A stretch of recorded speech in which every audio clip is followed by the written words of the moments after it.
نحمده ونصلي على رسول الكريم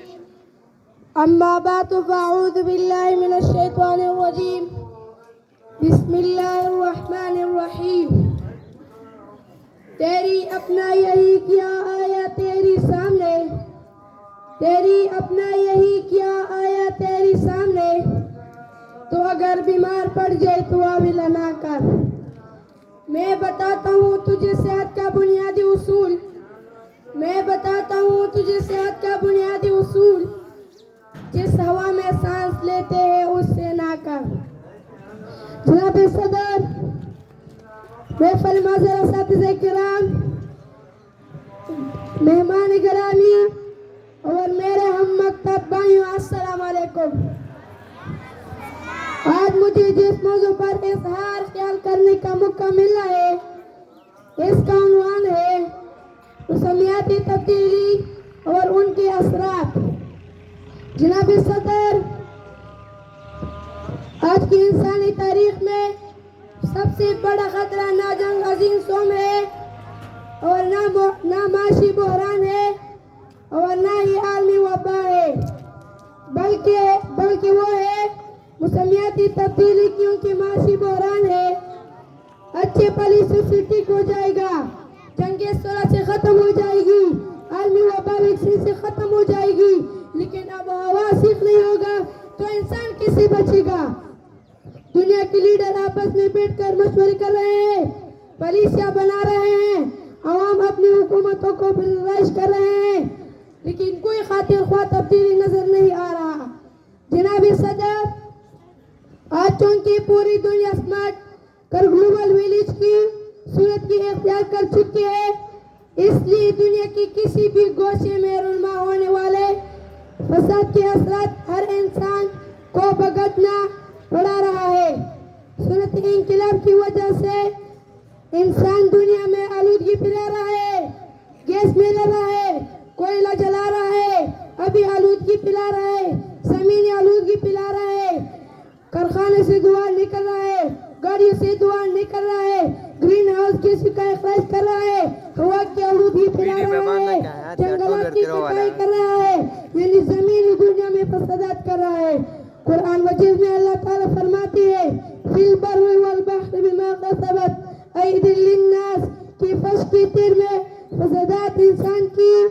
اپنے ہاتھوں کی کٹائی ہے آج 1450 سال بعد سائنس یہ بات ثابت کر چکا ہے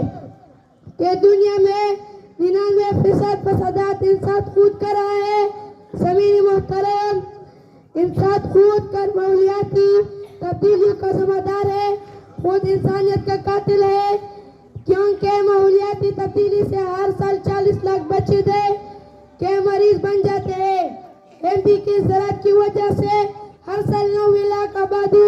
قبول از وقت موت کے منع میں مل جاتی ہے اس طرح ماحولیاتی تبدیلی سے انسانوں میں ہارٹ اٹیک دل کے دیگر امراض پھیپھڑوں کے امراض اور کے انسانوں چڑھاتا ہے گلوبل وارمنگ کی وجہ سے کئی سال بعد کے دنیا کی شہر زیر آب ہو گئے اور یہ دنیا انسانوں کے لیے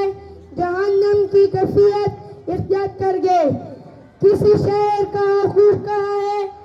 خاکدان پر قہر لے آلودگی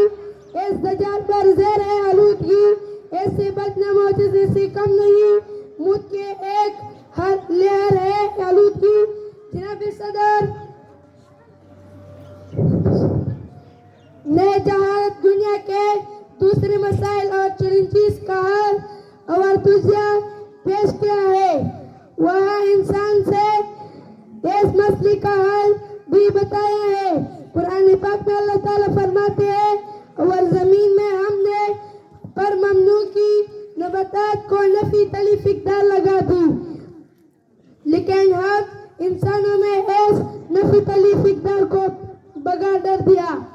جیسے ماحولیاتی تبدیلی رونما ہو رہی ہو ایک جگہ حضور اکرم کا ارشاد ہے کہ اگر قیامت ہو رہی ہو اور تم میں سے کسی کے ساتھ درخت ہو اور وہ اس بات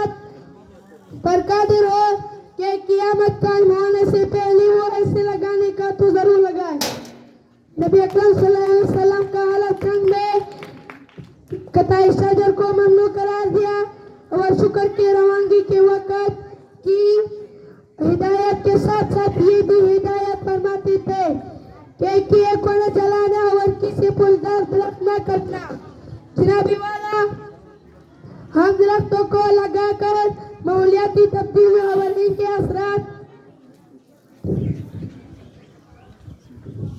اور ان کے اثرات سے بچ سکتے ہیں۔ تو حاصل کرنا نیکیاں کمائے، درخت لگائے اور پوری ملک سرد و شاداب بنائے۔ میں تقریر کا اختتام اشعار پر ختم ہو چلتا ہے۔ یا رب میرے گلشن کو بہشت سے سوا کر بندی کو، جس چیز کو خواہش عطا کر مل دیے، حسن کے دشمن اس حسن عطا کر۔ والسلام۔ ماشاءاللہ یہ فیصل جس نے آپ لوگوں کے سامنے اردو تقریر پیش کی۔ اس کے بعد دوسرے نمبر پہ میں اردو تقریر پیش کرنے کے لیے احمد کو دعوت دے رہا ہوں کہ وہ آ جائیں اور اردو میں اپنا تقریر پیش کریں۔ احمد۔